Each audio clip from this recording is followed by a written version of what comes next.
만왕의 왕이시여 우리를 살리시기 위하여 독생자의 그 능력 가운데 오신 주님을 예배합니다. 이 땅에는 정말 하나님의 도우심과 그 하나님의 자비하심과 그 하나님의 완벽하신 은혜가 반드시 필요한 그 시대와 또 지금 우리의 모습임을 고백합니다. 오늘도 하나님 함께하여 주셔서 하나님의 그 크고 놀라운 은혜의 비밀들을 저희들이 알아가는 이 시간 되게 도와 주시옵소서. 함께하실 주님, 우리와 역사하시는, 우리와 동행하시는 주님을 기대하오니 함께하여 주시옵소서. 함께하실 주님 바라보며 예수님의 이름으로 감사하며 기도드리옵나이다. 아멘. 아멘. 할렐루야. 오늘 토요일 날마다 주님께로 오신 여러분을 주님의 이름으로 감사하고 축복하고 주님의 이름으로 강력하게 사랑을 전합니다.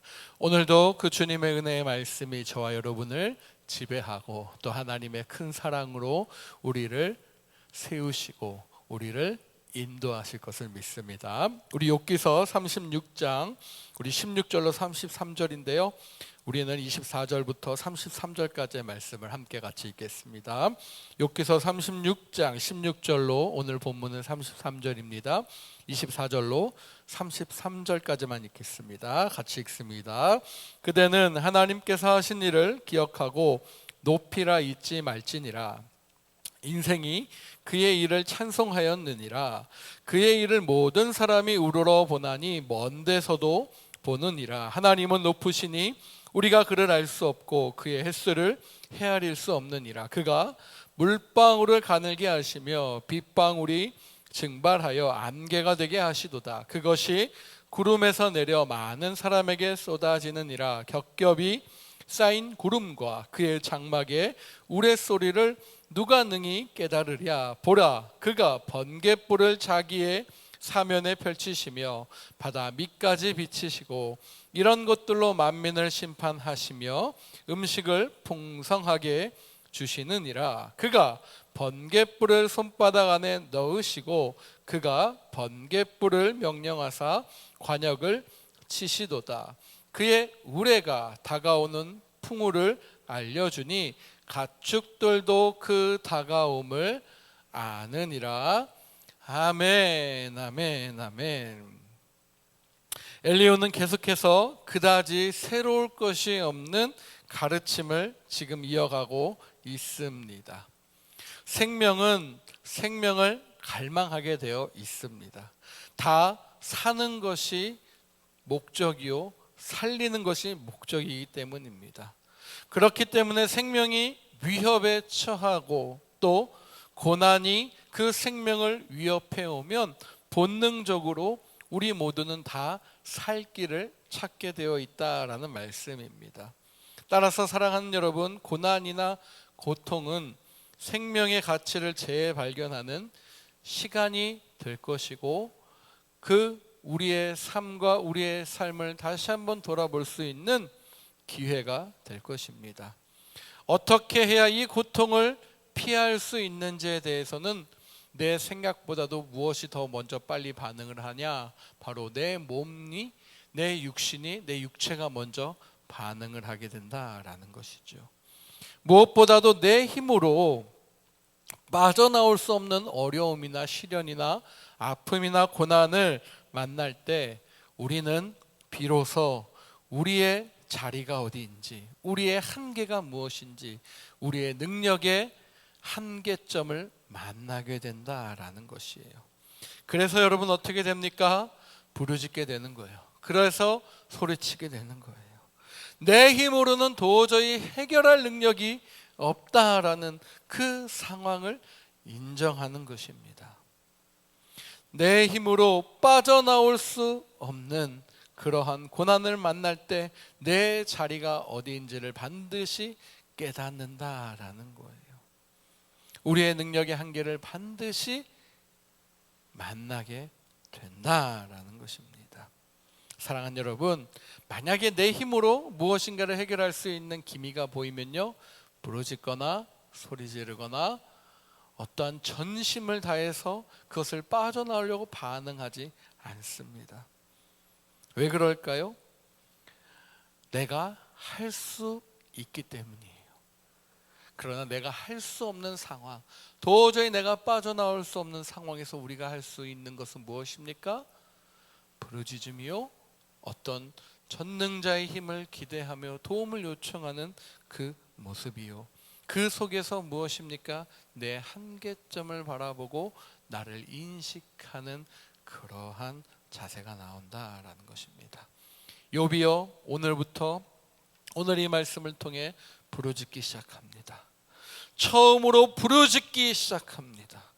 그의 일생을 부르짖음이 한 번도 없었던 그 모습 속에서 부족함도 없었고 모자람도 없었고, 오히려 초반부의 욥의 고백처럼 은혜가 넘치고 모든 것이 감사하다라는 고백이 그를 주장하였지만, 지금은 어떻습니까? 한계점을 만나고 이제는 부르짖고 있습니다. 그 부르짖음 속에 여러분 어떻습니까? 욥은 어떻게 내 인생에서, 내 삶에서 이러한 환경까지 왔느냐 탄식하거나 따져 묻거나 그러한 모든 상황들을 다 뛰어넘어서 이제는 전능자이신 하나님의 도우심을 구하는 그러한 모습이다라는 거예요. 그에게 불안한 것이 있다면 오직 한 가지, 그 자녀들이 죄를 지어서 이 복이 놓치지 않을까 하는 그 염려였으며, 온갖 그 자식들을 향한 정성을 다한 것은 그의 마지막 그러한 노력이자 아비로서, 부모로서 할 수 있는 최선이다 여겼던 것이었습니다. 욥에게 불시에 닥친 이 고난과 역경이 그 모든 것을 지금 토네이도가 이 미전역을 휩싸러 다 쏟아서 가져가듯이 욥에 있는 모든 것을 다 가져가게 되었습니다. 거두어 갔습니다. 하나님은 욥이 자신도 모르게 범한 죄값은 물은 것이 아니라 바로 그 욥에게 있는 누구를 향한, 하나님을 향한 믿음을 보고 계신 것이었습니다. 욥과 사이가 나빠서가 아니라 욥과 더 친밀감을 더할 수 있기 때문에 고난을 욥에게 허락하신 것입니다. 따라서 욥의 그 처한 고난과 아픔과 그 환경적 어려움은 하나님의 의도적인 선택이었다라는 말이에요. 엘리후가 설명하는 하나님은 우리도 성경을 통해서 보고 들은 모습들이에요. 하나님은 권능을 가지고 교훈을 베푸시고 스스로 길을 정하시고 불의가 전혀 없으신 하나님이시다라는 거예요.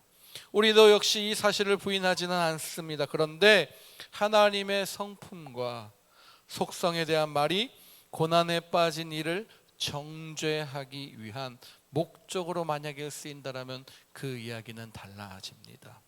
하나님은 당신에 대한 그 메시지가, 이야기가 그런 맥락에서 쓰이는 것을 결코 바라지 않기 때문입니다. 엘리후가 욥에게 말한 하나님께 주목하라면서 권면한 그 말씀, 사실은 친구로서 부담해야 하는 본인의 그 부담감을 욥에게 떠넘긴 셈입니다. 욥의 상처에 그 욥의 상처나 감정, 그 부분에 내가 함께 소모되기 싫으니 욥의 사연은 무시한 채 덮어두고 욥을 정죄하기 바쁜 엘리후의 모습이었던 것이에요. 고난에 빠진 이에게 하나님께 집중하라, 하나님만을 바라보아라, 이 말은요 반드시 필요한 말씀입니다. 그러나 그 권면은 하나님을 바라보세요, 하나님을 의지하세요, 하나님이면 됩니다라는 그 말씀은 그 상대방의 사연이나 그 상대방의 이야기에 충분한 공감과 함께함을 들은 후에, 그 함께함을 들은 후에 그 상처에 내 마음이 움직이고 진심으로 돕고 싶을 때 그리고 마지막으로 최종적으로 그 사람에게 해줄 수 있는 권면의 메시지다라는 거예요. 괴로워하는 사람의 이야기는 들은 채 만 채 하면서 내 할 말만, 바른 말만 하는 것이 아니다라는 것입니다. 특별히 우리가 우리 주변의 사람들, 가족, 또 성도들 사이에 이러한 소통이 오가고 있다면 아무리 시간이 흘러도 결코 그 관계는 친밀함이 아닌 싸늘함으로 이어질 것이고요, 피상적으로 지속되기만 할 것입니다. 이것은 바로 우리 주님이 말씀하시고 주님이 핏값으로 사신 형제 자매들과 함께 나누는 교제의 모습이 아니다라는 거예요. 예수님은 하나님과 하나가 되신 것 같이 우리 서로도 하나가 되기를 기도하고 계시는 분이십니다.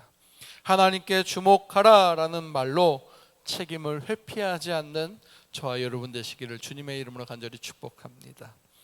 엘리야는 하나님께 집중하라는 말을 강조하기 위해서 인간이 이해할 수 없는 하나님의 활동에 대해서도 여러 가지로 묘사합니다. 특히 하늘의 기후를 언급하면서 하나님이 자연현상을 통해 움직이시는 하나님이심을 나타냈습니다. 즉 하나님의 권능과 지혜는 인생을 초월하기 때문에 욥이 겸허하게 그 죄를 인정하고 하나님을 바라볼 것을 이야기한 것이었어요. 당시에는 과학적인 지식이 지금처럼 클릭 한 번으로 다 펼쳐지는 그러한 시대가 아니었기 때문에 당연히 자연현상적 상황들을 하나님의 신적 개입이나 신의 활동으로 여겼을 수 있습니다. 즉 엘리후는 잘 알지도 못하면서 마치 모든 것을 다 알게 된 지혜자처럼 그 욥을 권면하고 나선 것이에요. 그러나 여기서 하나님께 주목하라라는 메시지는 엘리후 자기에게 주목해 보세요라는 뜻밖에 보이지 않는 것입니다. 자신이 나요라는 그 수사적인 표현과 하나님께 시선을 돌리라라는 그 메시지에 한번 어떠시냐, 내가 이렇게 하나님을 표현할 수 있어요, 난 이런 하나님과 함께하고 있어요 라는 자기 자랑에 불과한 것입니다. 지금도 이런 사람들은 참 많이 있습니다. 하나님을 높이는 것 같지만 정작 높이는 것은 누구요? 자기 자신일 뿐이에요.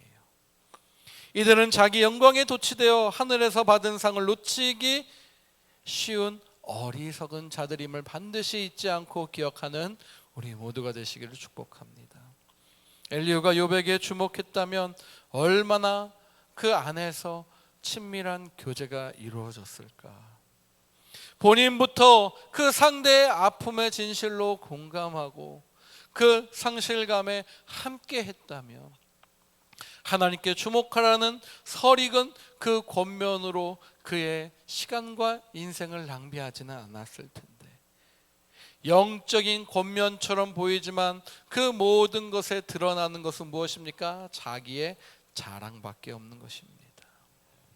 말로만 혀로만 사랑하지 말고 행함과 진실함으로 사랑하라라는 요한일서의 말씀처럼 우리가 하나님께 집중하세요라는 말이 자칫 당신은 못하지만 나는 하나님께 집중하고 있어요라는 그 자기 자랑에 불과한 그런 말이 되지 않도록 오늘도 우리 상대방에게 그러한 하나님을 전할 수 있는, 그러한 하나님을 나타내고 하나님의 사랑을 실천할 수 있는 겸손한 자들이 되기를 주님의 이름으로 간절히 축복합니다.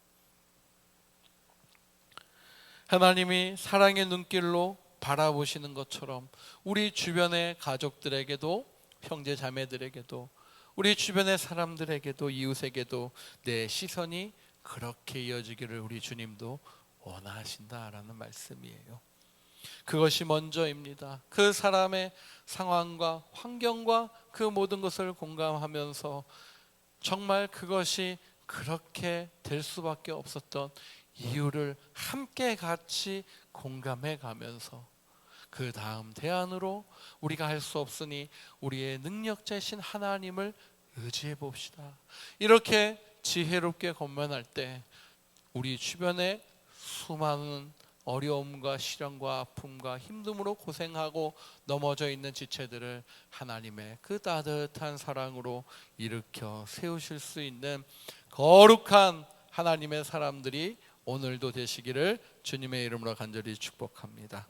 축복합니다. 우리 시간 함께 같이 기도하죠. 기도할 때 하나님 정말 하나님은 겸손의 하나님이십니다. 오늘도 그 겸손의 왕으로 그 겸손히 하나님의 지혜를 얻고자 하나님 나도 주님과 함께 나아가기를 소망합니다. 주님 말씀하여 주시옵소서. 주님 함께하여 주시옵소서. 주님 그 놀라운 하나님의 지혜가 우리를 덮을 수 있도록 오늘도 하나님 함께하여 주셔서 하나님의 그 놀라운 사랑 안에 내가 거하는 그러한 하나님의 사람들 다 되게 도와 주시옵소서. 하나님 오늘도 말씀하실 하나님을 의지하오니 주님 역사하실 그 하나님 붙잡고 겸손하며 겸손하게 나아가는 그러한 이 아버지의 이날 하루 다 되게 도와 주시옵소서. 우리 그런 마음으로 겸손의 왕을 의지하며 오늘도 나의 그 따뜻한 시선과 사랑이 필요한 우리 지체들에게 우리 그 마음을 같이 나누며 함께 같이 기도하며 나아가겠습니다. 기도합니다. 주님 그 능력 가운데 함께 하십니다. 주님 그 은혜 가운데 오늘도 말씀하십니다. 오늘도 그 하나님을 의지하며 나아가는 이 시간 되게 도와주시옵소서. 아버지 맑고 환한 밤중에 무천사 내려와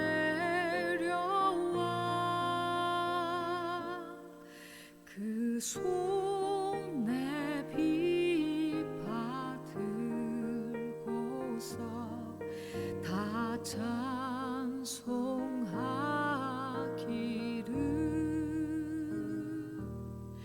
평강의 왕이 오시니 다 평안하여라.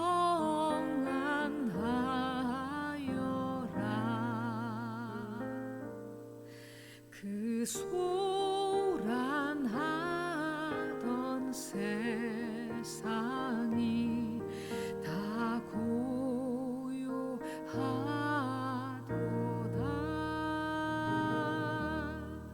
무천사 날개 펴고서 이 땅에 내려와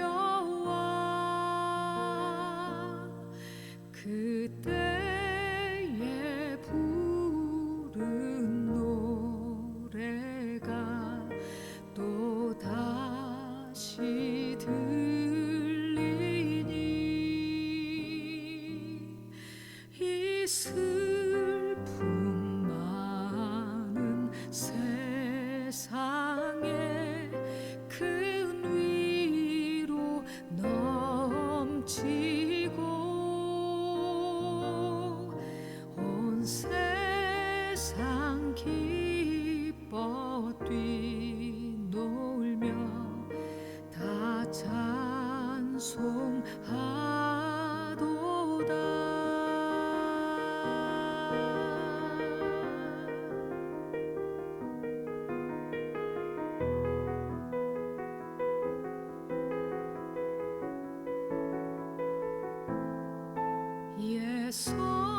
예선지에 언응하여 베들레헴 성에 주 예수 탄생하시니 온 세상 구주라. 저 천사 기쁜 노래를 또다시 부르리.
세상 모든 사람들 잠자는 동안에 평화의 왕이 세상에 탄생하셨도다.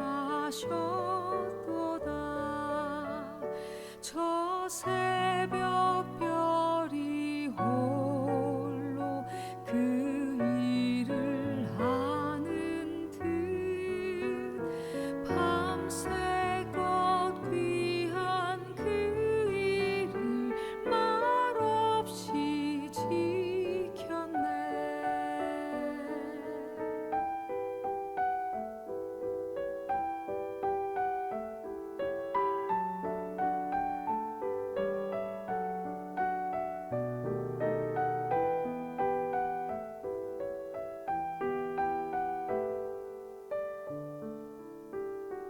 오 베들레헴 예수님 내 맘에 오셔서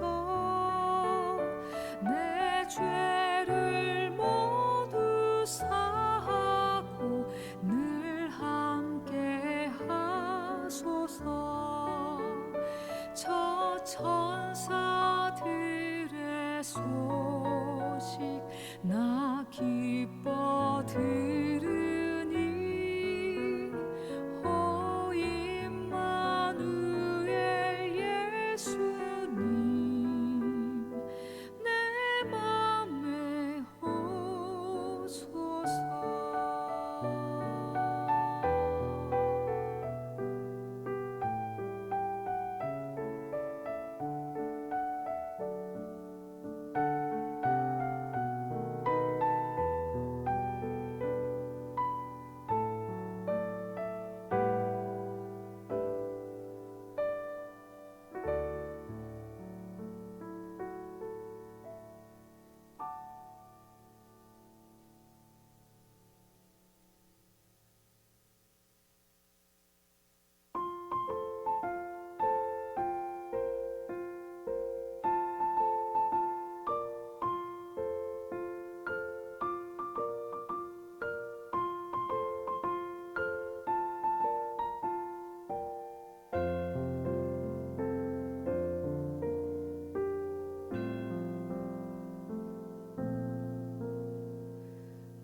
고요한 밤 거룩한 밤 어둠에 묻힌 밤 주의 부모 앉아서 감사 기도 드릴 때 아기 잘도 잔다. 아기 잘도 잔다.